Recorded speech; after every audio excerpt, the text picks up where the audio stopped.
Hello, everyone, and welcome to the Postmodern Art Podcast, the podcast dedicated to giving artists who are wowing the world over the platform they deserve. I'm your host, Nathan Ragland, and for today's episode, we have Vera Much. But Nathan, haven't you mentioned her before? Well, of course I have.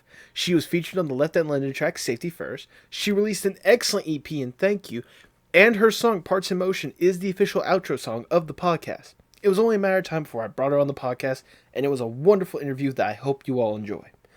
If you do, like the video, subscribe to the YouTube channel, or follow us on your favorite audio streaming platform, and share it.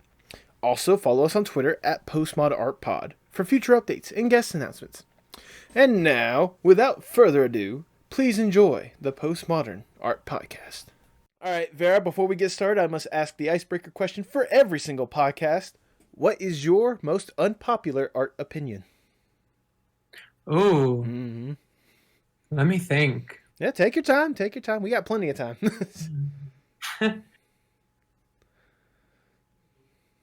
Off it. I have one, but I don't agree with it all the time, but I do a lot of the time. Okay. I flip-flop back and forth on it, but I kind of don't think there is bad music. Okay. Okay. You care to elaborate Which on that a a lot little of bit? people have really disagreed. Yeah, I think that there's, definitely songs, with some exceptions that I can talk about. I think that, generally, if you think a song is bad, it's either not made for you or you're just not in the place to hear it. Because there's been a lot of things that I've absolutely hated at one point and then come back and really enjoyed. And vice versa, things that I loved as a kid that I go back to and are boring as hell to me now. Can you think of any specific examples off the top of your head, or? I think I loved the Beatles when I was a kid, and as much as there are still some classic Beatles songs, a lot of the shit I liked as a kid I listen to now, and I'm just like, I don't know how I enjoyed this so much. Also,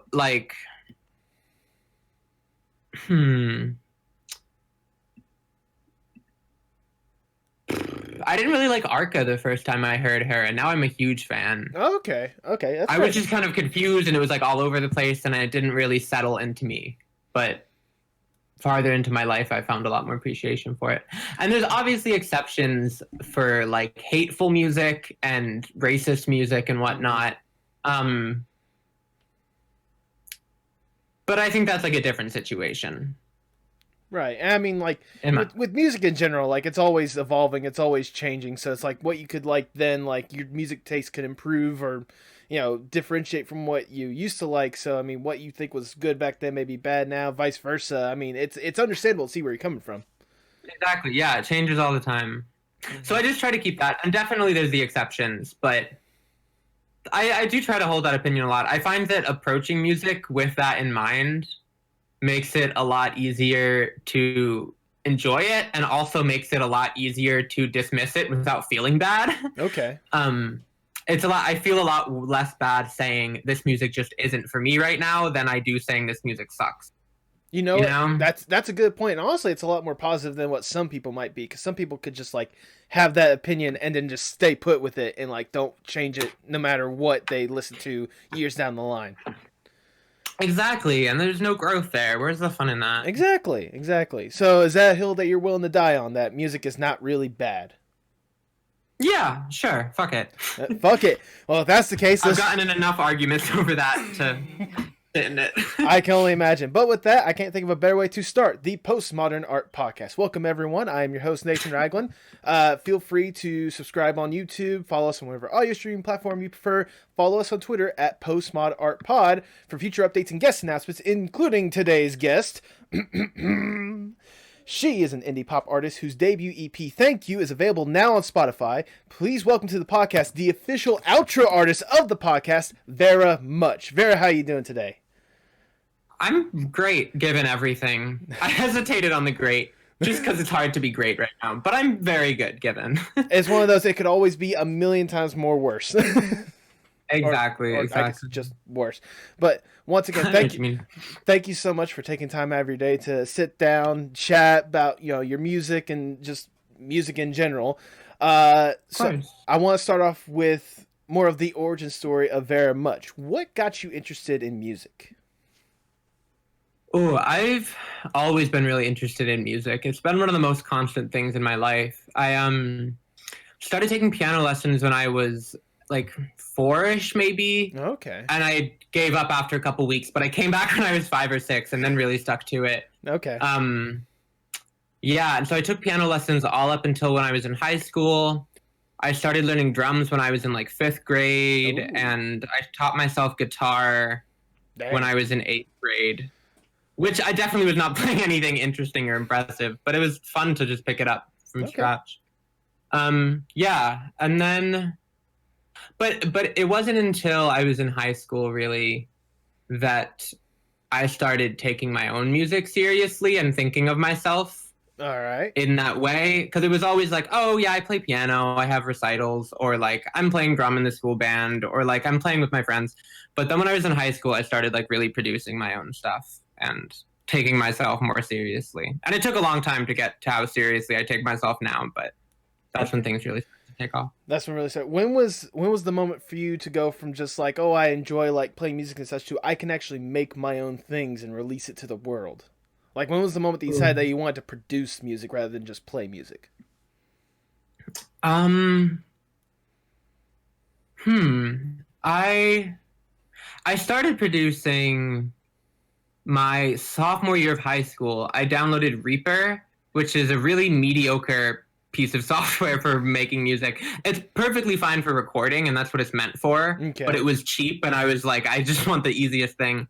Um, and I started flipping through a ton of my dad's old records and making like lo-fi hip hop beats that were Ooh. far from very interesting. But yeah, and I remember this. There was this one beat I made that was like super, super repetitive and like 4.5 minutes long and barely changed at all. I wish I could find the sample because it's this beautiful piano thing. Oh. And I remember just like after it was this like solo jazz piano and just the same exact drum loop over it for 4 minutes chopped up. But I just remember listening to that over and over again that night that I made it and being like, this is pretty cool. I should get into this. Um, and from there, I started to like dive deeper into like not just records and like vinyl samples and drums. I started playing with a couple like software synths and finding like acapellas of songs I like and trying to remix them. I would say the moment that I like realized I could take myself as seriously as I do was I posted this remix of I forget if it's called The Two of Us or just The Two of Us. I think it's Bill Withers. Okay. Let me fact check that. I think I know which one you're Um talking about. yeah, it's Grover Washington with Bill Withers apparently. Gotcha.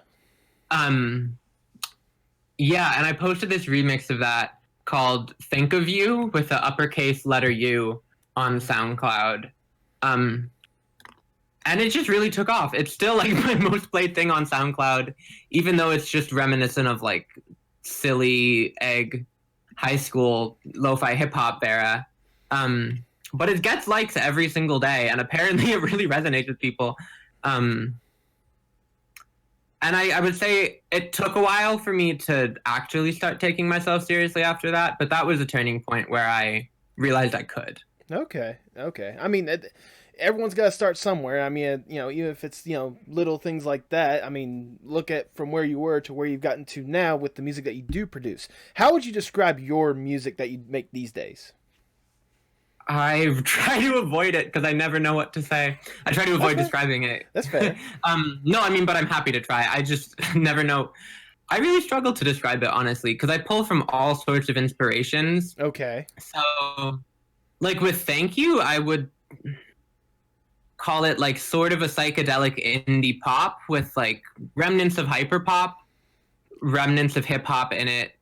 Now But that I think about it, yeah, I see exactly what you're talking about. Just kind of that almost hypnotic sort of like tunes and layers with all sorts of these different elements and such. yeah, totally. Yeah, I don't know. But then I also like that's definitely far from the only type of music I make. And all the stuff I'm getting ready to release now is very different from that. So it's hard. I would say the most like consistent thing about the music I make the most consistent way I can describe it is that there's always a fucking ton going on. I always add way more than I need to.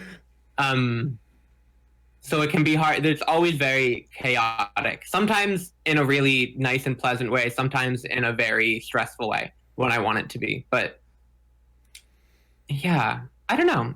This is a difficult question. No, I think you answered that quite possibly the best way possible. I'm just thinking, like, whenever you say, like, it's chaotic and such, I mean, I'm thinking to myself, people can look at, like, a boxing match and call that art just based on, like, all the chaos and all the movements and stuff. So, I mean, why can't music be described in the same sense, Totally.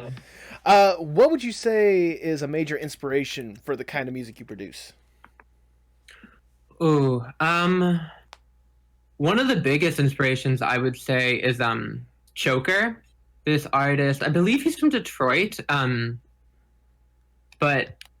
he's very like kind of stays out of the public eye, kind of stays off social media and stuff. So I don't actually really know if he's producing all his stuff. I know that he has a couple producers who help him. Okay. I don't know how much of it is him and how much of it is like his band of friends.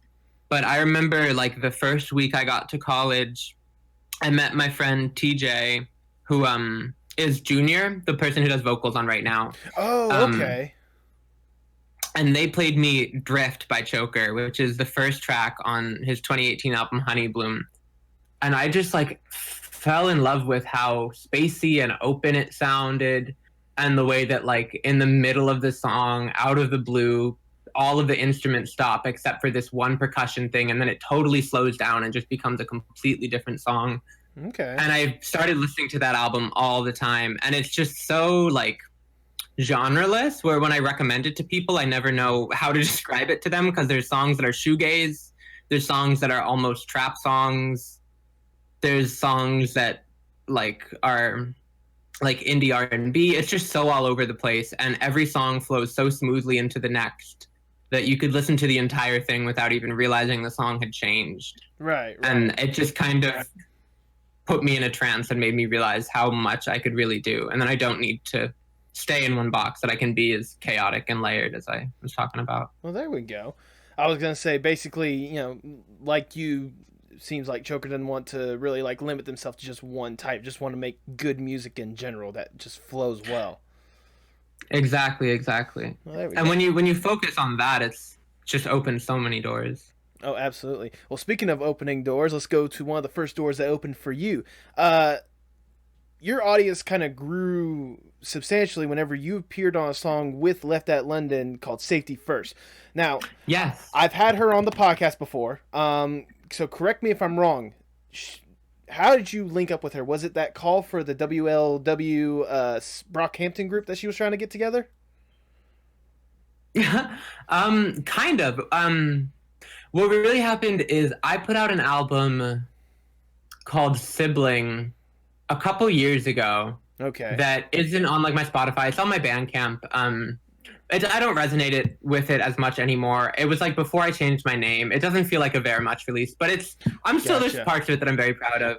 And a couple of weeks after it came out, I was listening to Nat stuff, and I figured I would just DM her and send it to her, see what she thought of it. I didn't know her at all, and she responded like almost immediately, gassing me up. And since then, we've all like really gradually became much closer friends. Okay. Yeah, and we were in a Discord together, just like sharing music ideas back and forth. And yeah, she sent just the intro. It was like just that intro loop without my vocals on it, those chords. And I was like, can I write on this, please? Like, it just put a feeling in me that I hadn't felt in a while.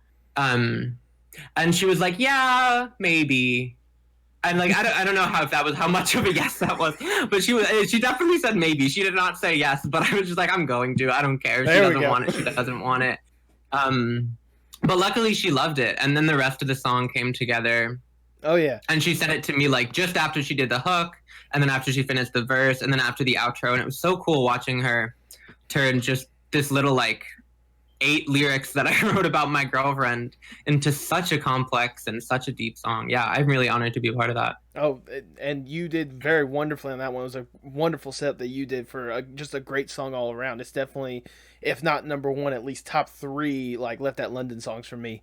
I will say, so also on the podcast, she said that she actually worked on your piece for Thank You, Mortifying Ordeals of Being Known. She worked on that first, and then Safety First came to be. Is that correct, like timeline wise, or? Yeah, it is. It is. Yeah, I had been sitting on that song forever, Mortifying Ordeal of Being Known. Mm-hmm. And it was just like 40 seconds. I hadn't even written like the chorus yet. I had it for like almost a year with just nothing to do with it. Goodness. And I had no idea where to go with it next. And at one day I was just like, I need to fucking finish this. So I just sat down and extended it and sent it to a couple people. But she was the most like receptive and the quickest. And I'm really glad that she was the person who ended up on it, because she really killed it and she really finished it. Oh, absolutely. And made it feel complete in a way. There's also a version with a longer outro that she added floating around somewhere, which I'll probably release eventually. There we go. I remember she was actually talking about it, but she said that you had to cut it because to help with like the flow of the EP, which I mean still worked out in the end wonderfully. Yeah. I definitely there's a lot of things that I had to change about these songs that I really liked, but just there's something about listening to there's something about when a song flows into the next so smoothly that it just like goes and you don't have to hesitate at all. That is such a good feeling that I don't want to sacrifice anything for that. And I'll definitely talk a little bit more about that, but I want to ask this last question before we actually get to the EP.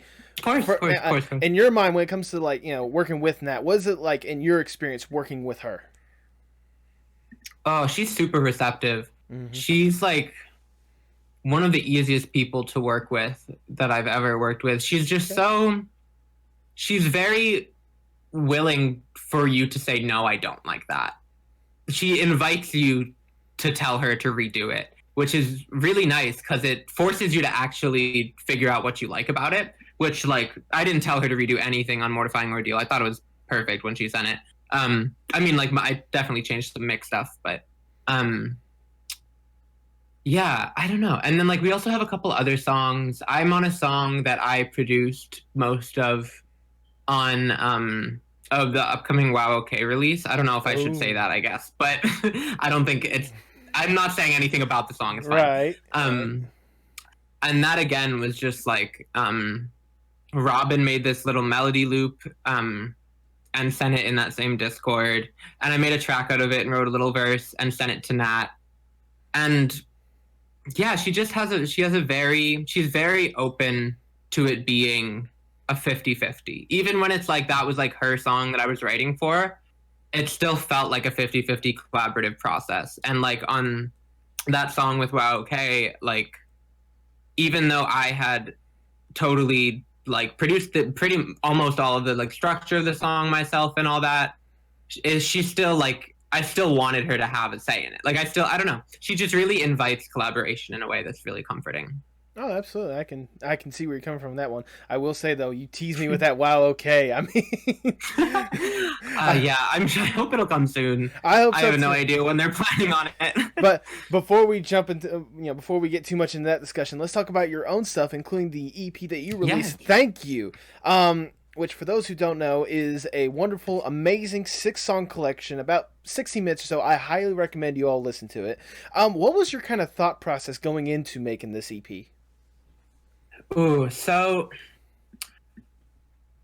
I don't know. I kind of don't. I find with my projects, they start from a place of just making songs, because I'm kind of always making songs and just trying things, and they all feel like kind of little experiments at first. Whenever I make something, I feel like it's not going to go anywhere. With a few exceptions, like at first it just feels like an idea that'll probably sit in my iTunes for the rest of my life. Okay. But it gets to a point where I start to organize them, and I had like a 12-song run that I was gonna clean up and turn into an album called Use Your Blinker. Okay. And the more I listened to it and the more I played with it and tried to like work things around so it flowed smoothly, I realized it was just a little too long, and I wasn't really ready to actually properly put out a debut album yet. there still are a lot of really cool songs that got scrapped that I'm sure I'll do something with eventually. Okay. But and yeah, and then it really gradually started to whittle itself down, and it worked its way down to the first 5 songs right now through Important. Because those are all a lot more similar stylistically than the whole album was. There were a couple that were a little more like clubby and a couple that were a lot more hip-hoppy. Gotcha. And I wanted to keep it a little more consistent genre-wise, so it just has more of a smooth flow. And then towards the beginning of quarantine in like April, I think, around April, I settled on the name Vera Much. Okay. And I kept joking with my girlfriend about like calling something Thank You, and was not taking it seriously at all. And then as time went on, I was just like, I don't really think Use Your Blinker fits this anymore. It was Use Your Blinker, but it isn't. And very last minute, I decided on Thank You as the name, and decided to add You, which I had like just made. Okay. Yeah, You I made in like August, I think. Oh, like, dang. Yeah, it was super last minute, which is why Important has that like very dramatic, drawn out ending, because I was like, this is the finale. And then I just said fuck that and kept going. But I'm really glad I did, because You is probably my favorite one on the thing. Absolutely. I was gonna say I can agree with you on that one, because like the way that it just like the vibe of it, just the way that it feels and that it flows, just the way that the album like flows together so wonderfully and so intricately. How important was it for you to have that kind of flow with this EP? Oh, that's like the most important thing. I mean, definitely not the most important thing, but one of the most important things. Like, once I have songs, there's some songs that I scrapped from it that I absolutely love, and I would have loved to put out with this, but just could not have fit for the sake of flow. Gotcha. And they'll be out eventually, I'm sure. But yeah, I very much prioritize that. I mean, it was definitely a good decision. For the flow with this one, was there kind of like a story or an experience that you were trying to go with this kind of flow with it, or was it just an aesthetic thing that you very much appreciated?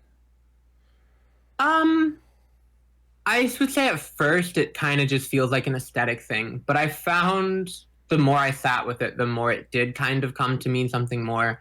Right now, it's definitely just the first track, because it's like an intro. It just feels like such an intro. It just throws you into it in a way. And then, yeah, I don't know. It starts from like Parts in Motion is a song I wrote when I was feeling really like unproductive and kind of like lazy and stressed. And I remember when I first started making the beat, I had just like turned to my girlfriend and been like, can you give me like a word? I just need something to get me started. And she said unproductive. So for the longest time, that intro was just called like Unproductive Beat. Okay. And then it came into that whole thing. And then, yeah, Nausea is kind of more of a, like, it's still uneasy, but less stressful. I'm like coming to terms with that unease, telling you straight to your face that I have that kind of nausea. Mortifying Ordeal of Being Known is like naming that, you know? Also, it's just the meme name because it's funny. But, and then Important is kind of letting that go and letting that out into the world and just embracing it. And You, I'm very much singing to myself. I don't feel like I should say much more about it than that, but okay. You is all to me, to Vera Much. Okay. You is not you. Oh, I start feeling less special now. Okay, no, I'm joking. Sorry. No, you're fine. You're fine. No, I was gonna say it's amazing that you went into that whole entire little thing, because that's what I was gonna try to weave into, but you've already done it perfectly. My job's already done. No. Thank you. Yeah, I've listened to it so many damn times when I was mixing it that I kind of just forced myself to come to terms with all that. I mean, I've already listened to it like a ton of times myself as well. I there are times to where like I will just have that thing on the loop because of just like how well it flows together, and like the like the rise and the fall, the emotion, the vibe, just everything about it. Like I don't think I've ever listened to a more perfect collection of 6 songs together. I'm dead serious Thank when I you. say that. Well, I really appreciate that. Uh, well, thank you very much. Now it's one of those words are wonderful. No, I mean, the thing I love about this is like each song on its own, they could like if you think about it, each song could stand on its own as a really good song, but like when you put them together, like it's just a whole different like level. Like this thing is not an EP, it's an experience, and I will say that to the day I die. So Thank you. Yeah, I feel a little weird calling it an EP because it feels a lot less succinct, like a lot less like not succinct, like it's definitely succinct, but EPs often feel very much just like an extended single. right, And this doesn't have that feeling. no, But it's not quite an album, so I never know what to call it. It's a project. there you go, project. That'd probably be the best way to explain it at this Yeah. point. What has been your favorite song to make so far? Ooh. Off of Thank You? Probably You, honestly. Either You or Nausea. They came together really differently. You, I was just like, had the day off from work, or maybe it was just a weekend, but I was sitting in the apartment I was living in this summer, just like noodling on my guitar, and I was like, I want to learn to play like twinkly stuff, like that kind of stuff that a lot of like emo bands and like math rock do, where you like slide your fingers up and down Right. the neck of the guitar. I was just like, I've never really done that. I'm sure it'll hurt my fingers, but it's worth a try. And I wrote that little melody, and I played it for like an hour and a half straight, trying to get it right. It took me forever. But I'm so glad I did, because I got that like one perfect take, and that was all I needed. So that was really fun in a solitary sort of way. Like I could really just dive into it.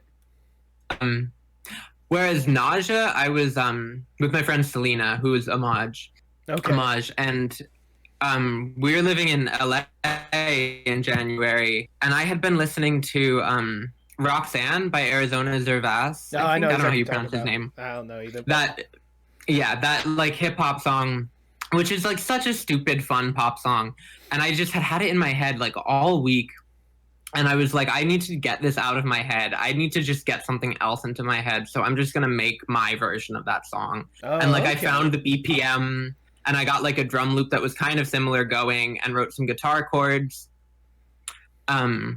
And Selena was living with me, so she just like came in, and we started like trading back and forth like, little vocal ideas, and pieced it together into that whole song. So that was really fun, because especially in quarantine, how rarely I get the opportunity to just make music with someone in person. It's really nice looking back on that. It's also interesting that like you basically took a song and like made your own remix in a way of it. Like it's something I don't think I've ever heard anyone ever do anything like that before. I could be wrong, but yeah. No, I do that a lot, where I just like I don't know if remix is the word, but like where I'll like just have a song in my head and be like, I want to capture that energy. Okay. That's something that like Pharrell talks about a lot too, is like that you can't like trademark a feeling or whatever, like just trying to replicate the feeling of a song more than anything.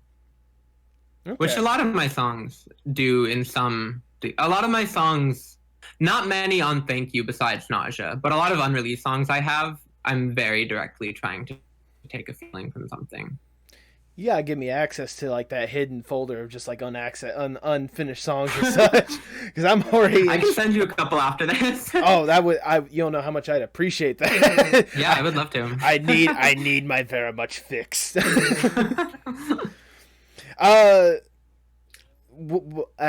Wow, words are wonderful. Well, I mean, you're talking about like Thank You, which again, wonderful release. You got all these other songs. What exactly is next for you when it comes to releasing songs?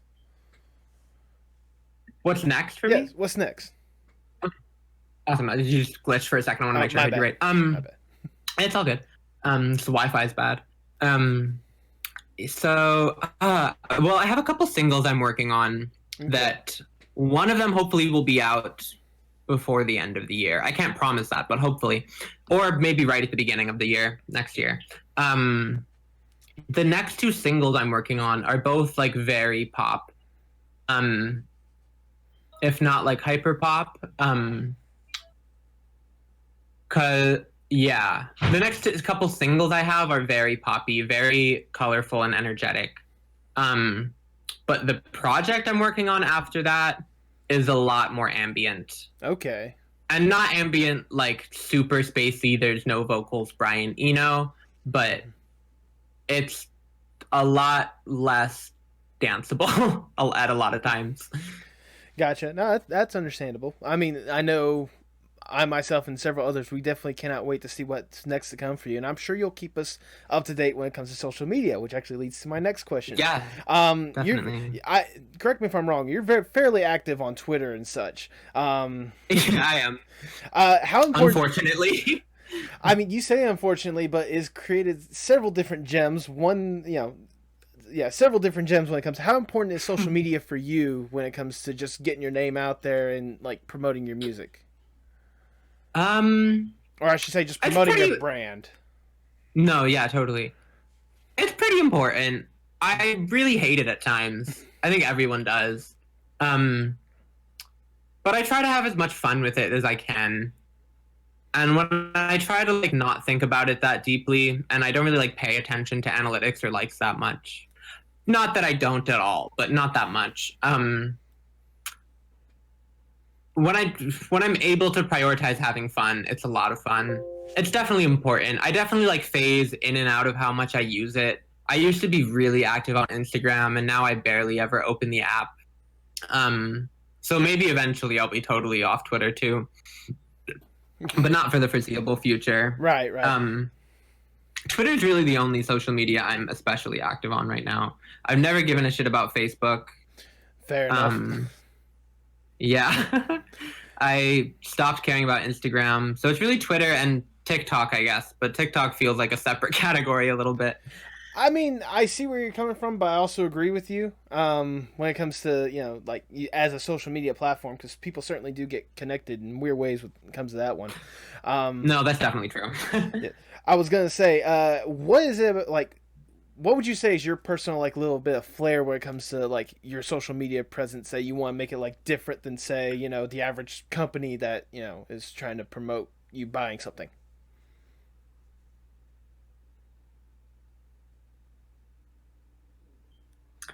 I don't know. I don't really I feel like I'm constantly switching up the way I use Twitter. Okay. Some days I'm just like constantly retweeting people's art. Other days I'm really just trying to tell jokes, and other days I am getting in stupid arguments that I should not be getting in. Fair enough. I feel like I'm kind of all over the place.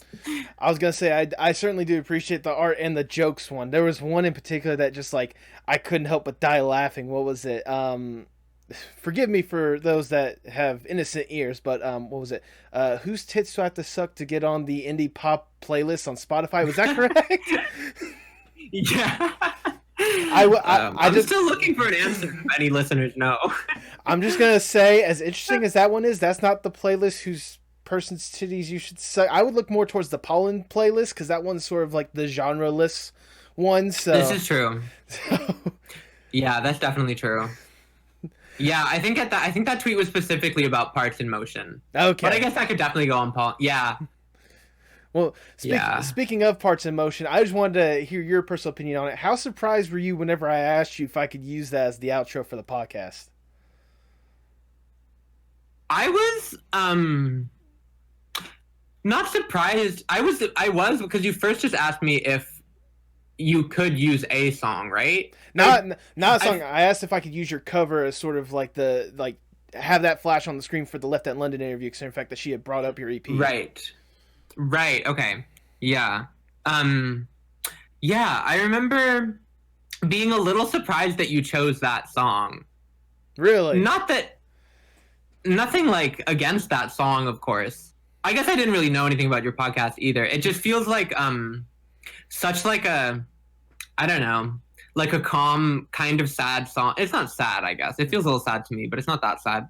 I don't know. I was just a little surprised, but I'm honored more than anything. Well, I appreciate that. I was gonna say I wanted to use it because like it was a nice like the vibe at least that I got from it was a nice calm chill like towards the end like we just got through the interview just for like the parts in motion for what makes these artists go more than anything else. Plus, I guess so. Yeah. Plus, I don't know if you've actually listened to when I used it in the podcast, but I like to use the little ding that you have in it. I like to use that as kind of the end of the podcast, and then like the music playing, eventually leading like fading out. So. Oh, that's really cute. I love that. It's just something that I like picked up. I'm like, that would be great to use as an outro. I wonder if she'll be okay with it. Totally. But yeah, it's a good length too, up to the ding. Yeah, exactly. Because the whole song itself is a bit long, but just up to the ding would be nice. Yeah, that's really cool. It's one of those. I once again thank you so much for letting me use it because it really, I think it truly encapsulates what I'm trying to do with the podcast. Just a nice, calm, cool, casual conversation about what gets what gets artists going. Totally. Well, we talked about like what you want to do with personally. I want to dream up a little dream scenario for you. Obviously, you're producing a lot. You're producing a lot of music. Producing it for other people as well. What would be the dream collaboration for you? Like, let's say just a random experience. What was it? Executive comes out and be like, I have access to everyone. Just let me know who you want to work with, and I will get you in the studio with them, and you can make whatever you want with them. I have a massive list in my phone of people I want to work with. Damon Albarn of Gorillaz would be like a massive dream. That's like one of the bands that I've been most consistently into. Like a lot of the music I listened to in middle school, I don't give a rat's ass about, excuse my French, but I've never stopped loving Gorillaz. Absolutely. I would really love to work with T-Pain. Oh, okay. Just because I just love his voice, and a lot of his beats sound really similar. I would love to put his voice in a context you've never heard it. Also, Katie Tunstall, who sings like "Suddenly I See." Okay. She's like a Scottish indie pop, like folk pop. I don't know. 2005. I just really love her voice. Yeah. No, that those are a few. I could definitely keep going, but I mean, we certainly have time. But I was gonna say no, like just hearing those three alone, like that, I'm already like imagining like the possibilities with like the music that you produce, because I think like they would mesh like really well, like surprisingly well, especially like the T-Pain one. That's the one I'm like curious to see more than anything else. Right? That's a dream. I really hope that can come together. Yeah, I have been super inspired by I don't know if you've heard the most recent Gorillaz album, The Song Machine. Yes, I have. I really love the way, and it's something Gorillaz has always done, but especially with this album, like each song is really just a little like feeling of its own with those artists, and it really like serves and complements those artists. Oh no, absolutely. I just think collaboration is such a great type of music. It really is. And I was gonna say like with that Gorillaz one alone, or like just Gorillaz in general, I love how they're able to like throughout their entire discography, they're basically doing like making a little bit of everything for everyone. At least exactly. Because there's like songs that you probably love that I could be like, they're okay, but then there's songs that I love that you can just be like, that's pretty good. Like everyone exactly a little bit of a different flavor for everyone. Yeah, and I've talked to other diehard Gorillaz fans who like love all of my least favorite albums by them and don't like the ones I like. It's always really funny. All right, let's get to some arguments right now. What is exactly your favorite? Ooh, okay. Probably for nostalgia's sake, the first one. Okay. Just the eponymous Gorillaz album. Oh yeah, absolutely. Demon Days is also a classic, but I don't listen to it as much as I used to.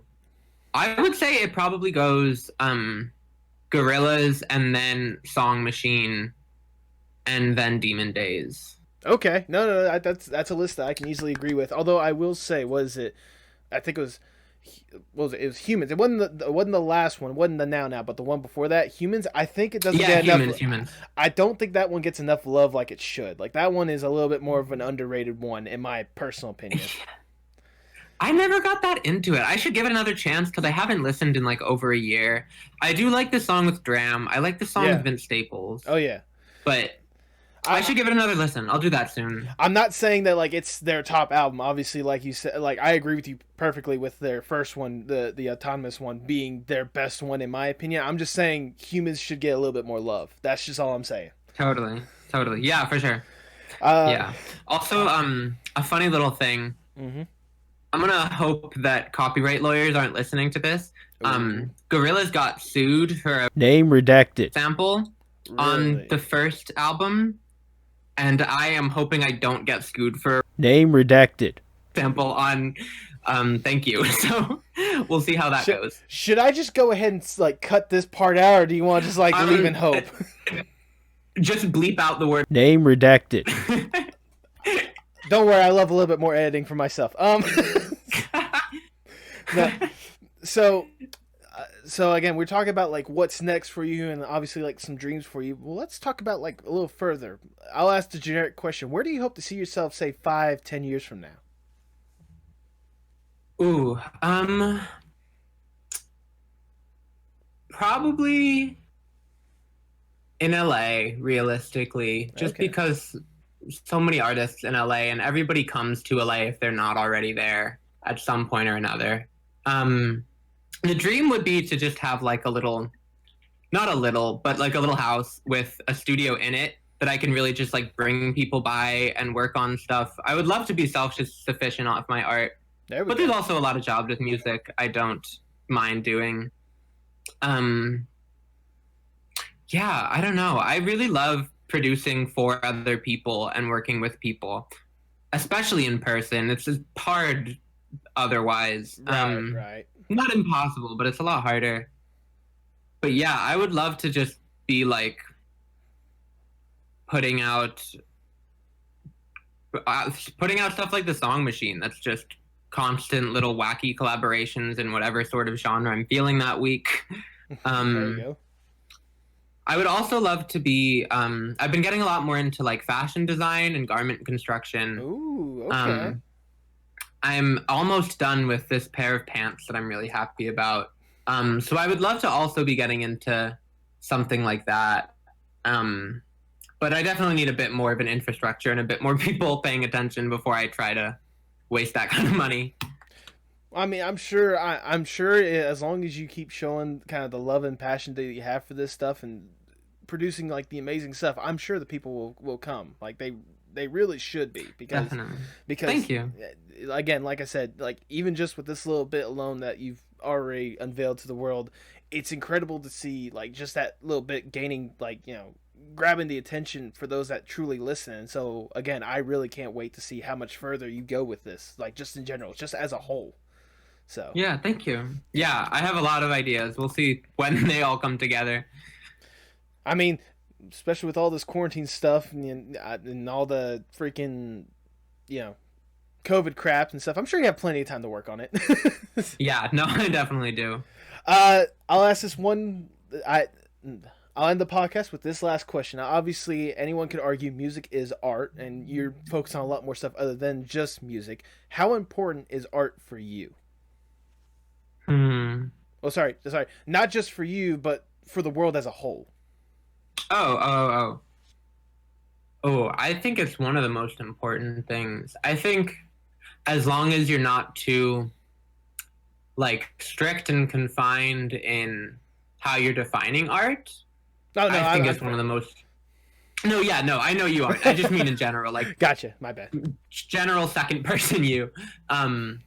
Like, I think as long as you recognize how broad art can be, I think it's what keeps most people sane in some form of another. I also have a particularly broad understanding of art. I'll call pretty much anything I like art. But yeah, I think it's keeping everybody sane these days. And probably all the days before these days, too. I just can't really speak from experience. Yeah, fair enough. I will say I do agree with you the fact that it's, you know, I obviously have a broad statement when it comes to word art. I have an art podcast. I'm trying to get anyone that I consider art on here. Exactly. with that, I don't have any more questions. Once again, thank you so much, Vera, for taking time. Go ahead and plug yourself for the. I'm so happy to be here. Go ahead and plug yourself for the people. Yeah, my website is Much. So just Vera Much with a period halfway through my last name. Yeah, I'm on Spotify and streaming services. I'm on Bandcamp if you want to hear my older stuff too. I'm on SoundCloud if you want to hear all the lo-fi hip-hop I made in high school. And the newer stuff, but it's a lot of that on there. Yeah, I'm love you very much on Twitter. Thank you very much on Instagram, though I never use it. Yeah, I think that's pretty much everything. Well, if I didn't say it, you can definitely get it through my website. If nothing else, I'm going to make sure to put a lot of the links in the descriptions below so people will be able to easily find it. Yeah, that, like I said, that should be it when it comes to the podcast. Vera, thank you so much for taking time every day to sit down, chat. I mean, like I said before a million times over, I love the music that you produce, and I really cannot wait to see what's next. So. Thank you. Yeah, I'm excited to share what's next. Any final words? Happy to be here. Ooh,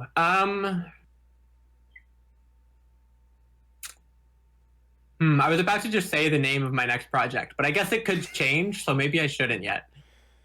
I mean, that's your call right there. My hands are off on this one. Yeah, it was an impulsive thought. Yeah, fuck it. Sure. Okay. Yeah, my next project is going to be called Shh, The Baby's Sleeping. There we go. I'm not going to say anything else about it. I guess I did say some other things about it, but I'm not going to say anything more. Well, I was going to say, time out. I thought you already shared that name on Twitter. I thought or oh, I did, but I deleted it like 5 minutes later. So I got the inside. I was one of the few that got it. But now we have it only in a select few. But now we have it in permanent because it's gonna be out there for whatever select few decide to watch this. Yeah, real fans who do the digging can find it out. There we go. But with that, all I have left to say is for the audience at home, hasta luego, mi amigos. Awesome. Thank you so much. It's been an honor.